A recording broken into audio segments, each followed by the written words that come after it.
Okay, so I wasn't going to say this because you might not want to hear it or be prepared to hear it, but it's something you already know. Let's get into it. So, some of the people that you are surrounding yourself with are the main reasons why you are not ascending and why your business, your entrepreneurship, your spiritual relationship with your heavenly Father feel like they're falling flat, right? And because you're so engulfed in the situation and circumstance and you have such a good heart that you want to allow everyone in, you can't see it. However, you feel it, right?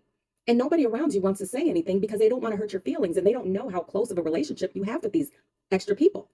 However, listen, I want to hear, I'm like, okay, I got to be the bad guy. You want to make me the bad guy? I'll be the bad guy, right? And so, what it is that we have to understand that just because we started out life with someone, just because they've been around for so long, doesn't mean that they are meant to be with you throughout the rest of the ride, right? There is a season, a reason, or a lifetime that people are meant to be in your life. And when you dive into your discernment and have that quiet conversation with your heavenly Father, especially, and it doesn't even have to be about these people, is what I received. It more so, you're asking, why isn't my business taking off? Why don't these people want to partner with me? Why is do things not seem to be going the way that I hope for them to go, even though I feel like I have everything that I need together. I have the education, I have the background, I have the business plan, I have all of these different variables that should lead to success all together. However, what I receive is that we're tethering ourselves, and I'll use I statements because I understand how sensitive this is and how difficult it is because I've definitely been there. But what I receive is that what we end up doing is we tether ourselves to a certain place and space in our lives and feel that just because of cultural and systematic training that says we become sellouts if we choose to move beyond a certain place and space that we've outgrown long, long ago. The world trains us, especially minorities. Now, this doesn't negate any type of group or any type of cultural background or anything like that, because what resonates with you, and everybody has different life experiences. So now, with that disclaimer aside, you have to scrub yourself against the truth to know if this message is for and or about you. Because sometimes too, we could be the one that is being a proverbial tether to someone else, and that's not saying that we're not worthy or that one person is above the next. But when we continue to walk through life feeling like our greatest loyalties have to remain with the people that we were brought up with or the people that have just been around, then that's when what I receive is lose a part of our relationship with our Heavenly Father. Because then we are turning those relationships into idols and we are placing them higher than our Heavenly Father. Father's here, those relationships end up here, and then we wonder why we can't continue to ascend. When in reality, we need to have Him above all, above all.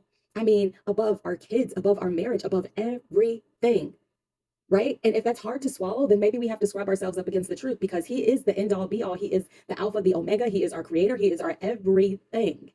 Now, when it comes to people on this earthly plane, we have to make sure that we're prioritizing the right people, ourselves, our spouses, our partners, and our kids, and then everyone else. But if we continue to allow the notions of the world where you hear people say, oh, yeah, I've known so and so for 20 years, or we've been best friends for 35 years, or what have you. And then it makes you feel that certain twinge within your spirit where you're like, man, I really want that. But you have to ask yourself, what is the sacrifice you're willing to make in order to sustain that long lasting friendship? When in reality, a part of you knows that you've long outgrown it. And every time you get around each other, you find yourself reverting back to a former version of yourself that you've long outgrown. So, bottom line is when we ask and pray for an opportunity to grow, then we have to be willing to accept the answer that He provides.